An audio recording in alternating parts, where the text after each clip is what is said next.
வணக்கம். Welcome to கதை திரட்டு audio books. இந்த வீடியோவில் நம்ம என்ன கதை கேட்க போகிறோம்னா, விட்டு விலகாத பாசம் சிறுகதை. நம்ம சேனலை இது வரைக்கும் சப்ஸ்கிரைப் பண்ணாதவங்க சப்ஸ்கிரைப் பண்ணுங்க. பக்கத்தில் இருக்கிற பெல் ஐகானை கிளிக் பண்ணி ஆல்ங்கிற ஆப்ஷனை ப்ரெஸ் பண்ணுங்க. ஸோ தட் நான் போடுற கதைகளை உடனுக்குடனே நீங்கள் கேட்கலாம். வாங்க கதைக்குள்ளே போகலாம். அடுத்த ஞாயிற்றுக்கிழமை ஊருக்கு போகணும். அலுவலகத்தில் இருந்து வந்த களைப்போடு மனைவியிடம் சொன்னேன். எதுக்கு போகணும்? அந்த பாழா போன கிராமத்துக்கு நாம போக வேண்டாம்னு எத்தனை தடவை தான் சொல்றது? என் மனைவியின் குரல் கொஞ்சம் ஓங்கியே ஒலித்தது. இன்னைக்கு கூட பெருமாள் லெட்டர் போட்டிருந்தா. அக்காவுக்கு ரொம்பவே முடியலையாம். குடும்பத்தோட ஒரு நட வந்து பார்த்துட்டு போகணும்னு எழுதியிருக்கான். அக்கா பையன் பெருமாள் லெட்டர் போட்ட விஷயத்தை பேண்டில் இருந்து கைலிக்கு மாறியவாறு மெதுவாக சொன்னேன். லெட்டர் போடுவான், ஏன் போட மாட்டா? இன்னைக்கு நாமெல்லாம் கொஞ்சம் வசதியா இருக்கிறோம், பிச்சு பிடுங்கலாம்னு உங்க ஆளுக நினைப்பாங்க. அதுக்கு தான் ஊருக்கு வா உலகுக்கு வான்னு லெட்டர் போட்டிருக்கான். நாம தான் உங்க ஆளுக சங்காத்தமே வேண்டாம்னு 7 வருஷமா இந்த மெட்ராஸ்ல வந்து இருக்கமே, எதுக்கு திரும்ப திரும்ப தொந்தரவு செய்றாங்களாம்? ஒருத்தர் நல்லா இருக்கிறது உங்க ஆளுகளுக்கு பிடிக்காதா? பொறிந்து தள்ளினாள் என் மனைவி. எங்கள் வீட்டு ஆட்கள் என்றால் அவளுக்கு எப்போதுமே வேப்பங்காய்தான். ஆனால் அதற்கான காரணத்தை தான் இதுவரை என்னால் கண்டுபிடிக்க முடியவில்லை. இரவு சாப்பிட்டு விட்டு குடும்பத்தோடு டிவி பார்த்து கொண்டிருந்தோம். போன் அடித்தது. என் மனைவிதான் எடுத்தாள். யார் அத்தையா? நான் பெருமாள் பேசுறேன், நல்லா இருக்கீங்களா? போன் ரிசீவரை மீறி சத்தம் பீரிட்டு வந்தது. மறுபடியும் ஊருக்கு வந்து அக்காவை பார்த்துவிட்டு போகும்படி வற்புறுத்தினான். எல்லாவற்றையும் +1 சேர தயாராக இருக்கும் எங்கள் மகள் பகவதி கேட்டுக்கொண்டிருந்தாள். எப்படிப்பா இருக்கும் உங்க கிராமம்? அத்தையோட முகமே எனக்கு மறந்து போச்சு. கிராமத்துக்கு போலாம்ப்பா, ஆர்வத்துடன் சொன்னாள் பகவதி. ஆமாண்டி, அது கிராமமா? பாலைவன மாதிரி இருக்கும். மனுஷங்களா அவங்க? என்று ஆரம்பித்து மீண்டும் ஒரு முறை எங்கள் கிராமத்தையும் என் மனுஷாலையும் குறை கூற ஆரம்பித்தாள் என் மனைவி. ஏமா, அப்பாவும் அந்த கிராமத்து ஆள்தானே, பிறகு நீ ஏன் அவரை கட்டிக்கிட்ட? மகளின் கேள்வியால் திடுக்கென நிமிர்ந்த என் மனைவியால் பதில் சொல்ல முடியவில்லை. எப்படி முடியும்? என்னை தேடி பிடித்தல்லவா வந்து கட்டினர். எம்.காம் முடித்து வங்கியில் தேர்வு எழுதி வெற்றி பெற்று அதிகாரியாக நான் வேலைக்கு சேர்ந்திருந்த நேரம், ஒரு நாள் மாலை நேரம் கல்யாண புரோக்கர் வந்து அப்பாவை சந்தித்தார். வாரும் வாரும், இந்த இடத்துல இந்த நேரத்துல, அதுவும் கார்ல, உம்மை நான் எதிர்பார்க்கல. வீட்டுல மாப்பிள்ளைய வச்சுட்டு எதிர்பார்க்கலேனா எப்படி? எதிர்கேள்வி கேட்டவாறே வீட்டு திண்ணையில் வந்து உட்கார்ந்தார் அவர். ஓய், நான் வந்திருக்கிற கார் யாருடையதுன்னு நினைக்கிறீரு? நாகர்கோவில் வடிவீஸ்வரத்துல பேங்க் மேனேஜரா இருக்கார் இல்லையா பரமசிவம் பிள்ளை, அவரோடதுதான். சுத்தி வளைக்காம விஷயத்துக்கு வரேன். உங்க மகன் பேங்க்ல வேலை பார்க்கறானே, அவர் ஏதோ பேங்க் மீட்டிங்ல பார்த்திருக்காரு. அவனை பிடிச்சிருக்கு. பயல் நம்ம ஜாதின்னு தெரிஞ்சதும் அவரோட ஒரே மகளுக்கு அவனை கட்டி கொடுக்கலாம்னு நினைக்கிறாரு. அவருக்கு சொத்தெல்லாம் எக்கச்சக்கமா இருக்கு. பொண்ணு கிளி மாதிரி இருப்பா. நல்ல சம்பந்தம், விட்டுறாதேயும். மூச்சு விடாமல் பேசிக்கொண்டே போனார் பண்டாரம் பிள்ளை.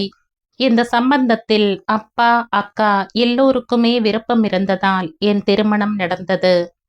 இப்படித்தான் என் கிராமத்துக்கு தேடி வந்து அக்காவின் விருப்பத்தால் மட்டுமே எனக்கு மனைவியானாள் உன் அம்மா என என் பெண்ணிடம் சொல்ல நாக்கு துடித்தது.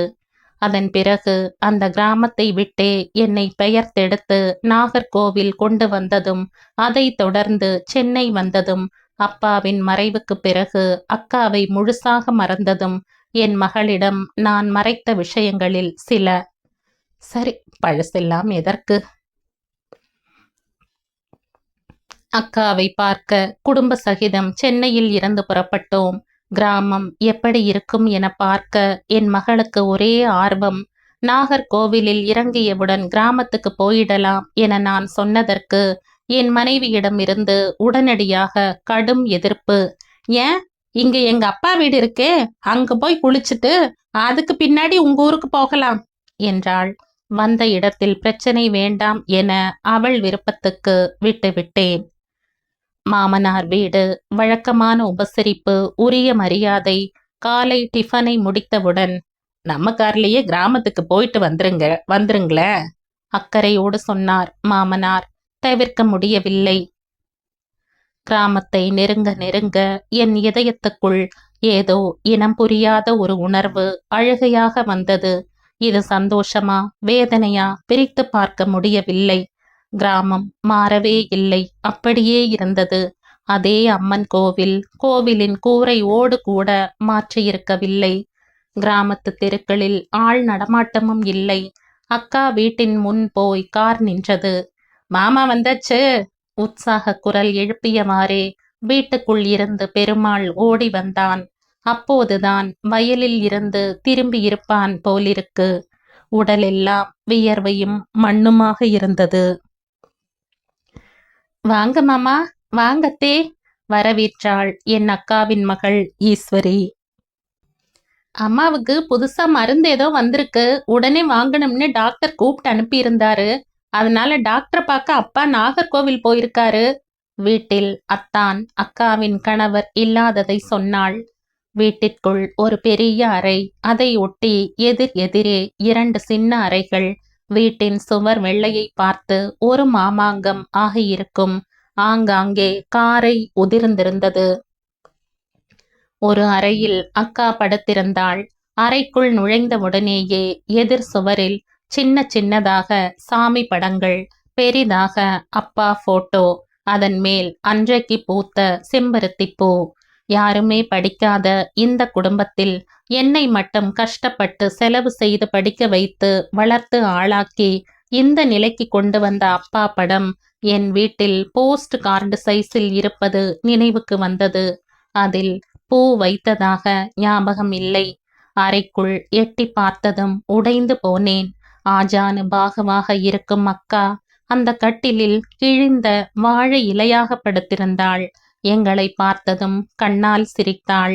அக்காவின் அருகில் கட்டிலின் ஓரத்தில் உட்கார்ந்து கொண்டேன். நல்லா இருக்கியா? கையை பிடித்து தன் கைக்குள் வைத்து கொண்டாள். நல்லா இருக்கியாமா? என் மனைவியை பார்த்து கேட்டாள். அத்தையே உனக்கு தெரியுதா? என் மகளின் கன்னத்தை வாஞ்சையுடன் தடவினாள். என்னமோப்பா, 4-5 மாசமா உடம்பு இழைச்சு இப்படி ஆயிட்ட.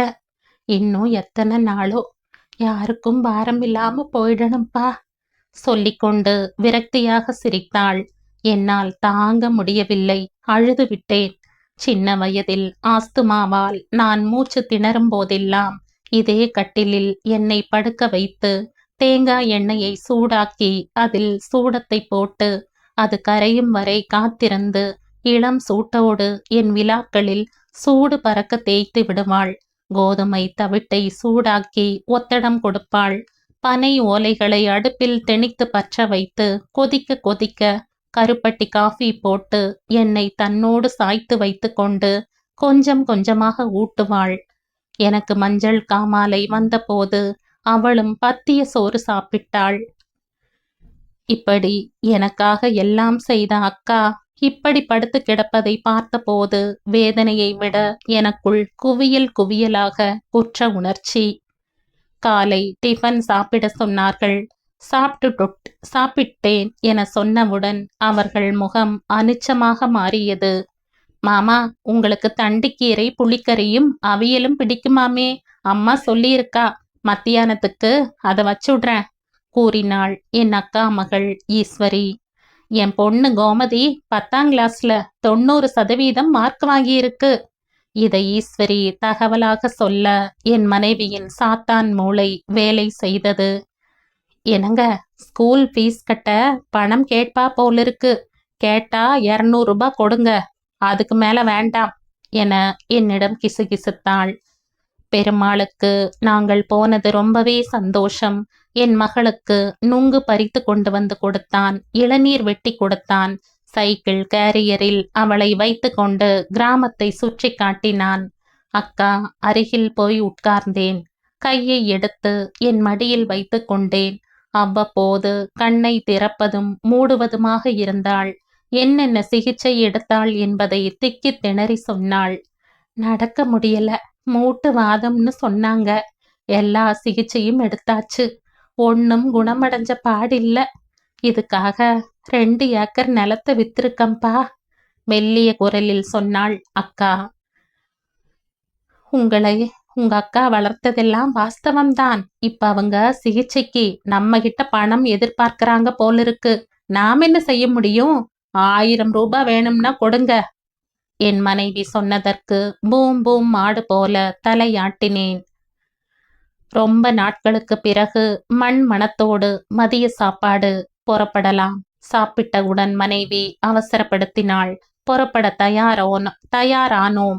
கீரை தண்டுகளை மண்ணோடு பிடுங்கிக் கொண்டு மூச்சிறைக்க ஓடி வந்தான் பெருமாள். ஒவ்வொன்றும் 3 அடி உயரம் இருக்கும். நம்ம வயல்ல கீரை இல்ல, 1 கிலோமீட்டர் போய் பிடுங்கிட்டு வரேன், காருக்கு பின்னாடி வச்சிருட்டா என கேட்டவாறே அந்த கீரை தண்டுகளை வளையாமல் பாந்தமாக சாக்கில் சுற்றி காரின் டிக்கியில் வைத்தான். ஒரு மஞ்சள் பையை என் மகளின் கையில் கொடுத்தான். அதனுள் பொன் நிறத்தில் கொய்யாப்பழம். நம்ம தோட்டத்துல விளைஞ்சதுதான். என் மனைவி கையில் ஒரு பெரிய பித்தளை தூக்கு பாத்திரத்தை திணித்தாள் ஈஸ்வரி. நீங்க வாரீங்கன்னு சொன்னவுடனேயே நம்ம பவானி ஆச்சிக்கிட்ட முறுக்கு பிழிய அம்மா சொல்லிட்டா. அதான் தூக்கல. மாமா போல படிச்சு பெரிய வேலைக்கு போகணும்னு நினைச்சு மாமா கிட்ட ஆசீர்வாதம் வாங்கு, தன் மகள் கோமதியிடம் சொன்னாள் ஈஸ்வரி. கோமதியும் பொசுக்கென எங்கள் காலில் விழுந்து கும்பிட்டது. இந்தாமா, புக் வாங்க வச்சுக்க என 200 ரூபாயை நீட்டினேன். வேண்டாம் மாமா, ஃபீஸ் கட்டியாச்சு, புத்தகம் எல்லாம் வாங்கியாச்சு. நான் ரேங்க்ல வந்திருக்கிறதால ஸ்கூல்ல கொஞ்சம் ஃபீஸ் தான் வாங்கினாங்க. எவ்வளவோ சொல்லியும் அந்த பணத்தை வாங்க மறுத்து விட்டாள் கோமதி. அக்கா படுத்திருந்த அறைக்குள் நுழைந்தேன். புறப்பட்டுட்டியாடா கேட்டவாறே கண் விழித்தாள் அக்கா. என்னிடம் 1000 ரூபாயை நீட்டினாள் என் மனைவி. இந்தா வச்சுக்கக்கா என சொல்லியவாறே அக்கா கையில் பணத்தை கொடுத்தேன். மின்சாரத்தை தொட்டவள் மாதிரி உதறினாள். வேண்டாண்டா, பணமெல்லாம் இருக்கு. நான் போயிட்டேன்னா நீ வந்து வாய்க்கரிசி போட்டுட்டு போயிடு, அது போதும் எனக்கு. சொல்லும் போதே கண்ணீர் வடிந்தது. என் மகளின் கையை பிடித்து இழுத்து பக்கத்தில் உட்கார வைத்து கொண்டாள். நான் உனக்கு ஒரே அத்தை. உங்க அப்பா சொல்லியிருக்கானா? இப்பவாவது உன்னை பார்க்க முடிஞ்சதே என சொல்லியவாறு தன் கையில் அணிந்திருந்த ஒரு தங்க வளையலை கழற்றி என் மகளின் கையில் போட்டாள். இதெல்லாம் வேண்டாக்கா என அவசரமாக நான் மறுத்ததை அக்கா காதிலேயே வாங்கிக் கொள்ளவில்லை. பிறகு என் பக்கம் திரும்பி, நம்ம சொடலமாடனுக்கு உன் பேர்ல அர்ச்சனை செய்ய சொல்லி நேத்தைக்கு கொடுத்த அந்த பிரசாதம் இது. எப்பெல்லாம் உனக்கு மனசுக்கு கஷ்டமா இருக்கோ அப்பெல்லாம் சுடலை மாடனை நினைச்சுக்கோ, உனக்கு ஒரு கஷ்டமும் வராது. பிரசாத பொட்டலத்தை தலையணைக்கு பக்கத்தில் இருந்து எடுத்து கண்ணில் ஒற்றி என்னிடம் கொடுத்தாள். நேரம் கிடைச்சா ஒரு நாள் தங்கறது மாதிரி வா. கண்களால் விடை கொடுத்தாள். அந்த அறையை விட்டு வெளியே வரும்போது மனதினுள் பாறாங்கல்லை தூக்கி வைத்தது போலிருந்தது. நான் ஓடி விளையாடிய வீடு, அன்பை அள்ளி அள்ளி ஊட்டிய அக்கா, அவளது குழந்தைகள். நான் ஆண்டாண்டு காலமாக அவர்களை மறந்திருந்தாலும் என் மீதான பாசத்தை அப்படியே அடை காக்கும் ஜீவன்கள் இவர்கள். என்றைக்குமே விட்டு விலகாத பாசத்துக்கு சொந்தக்காரர்கள் இவங்க. உங்ககிட்ட இருந்து பிச்சு பிடுங்கலாம்னு நினைப்பாங்க. இவர்கள் பற்றி என் மனைவி சொன்ன வார்த்தைகள் மீண்டும் மீண்டும் மனதை தாக்கியது. என் மனைவியை வெறுப்புடன் நிமிர்ந்து பார்த்தேன். என் உணர்வுகளை அவள் புரிந்திருப்பாள் என நினைக்கிறேன். தலை குனிந்தாள். பெருமாள், ஈஸ்வரி, கோமதி ஆகியோர் காரின் அருகில் வந்து நின்று சந்தோஷமாக கையசைத்தனர். கூலிங் கிளாஸை எடுத்து போட்டுக்கொண்டேன். என் கண்ணீர் வெளியே தெரிவதை விரும்பவில்லை. மீண்டும் பாசாங்கு உலகுக்கான பயணம் துவங்கிவிட்டது. கார் மெல்ல மெல்ல வேகம் எடுத்தது. திரும்பி பார்த்தேன். அழகனாபுரம் கிராமம் பார்வையில் இருந்து மறைந்திருந்தது. மனது மட்டும் அதே கிராமத்தில்.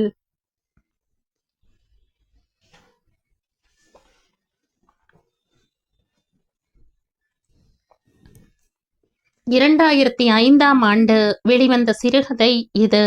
இந்த கதை உங்களுக்கு பிடிச்சிருந்தா லைக் பண்ணுங்க, ஷேர் பண்ணுங்க, சப்ஸ்கிரைப் பண்ணுங்க. மற்றும் ஒரு இன்ட்ரெஸ்டிங்கான கதையோட அடுத்த வீடியோல சந்திப்போம். பாய். தேங்க்யூ.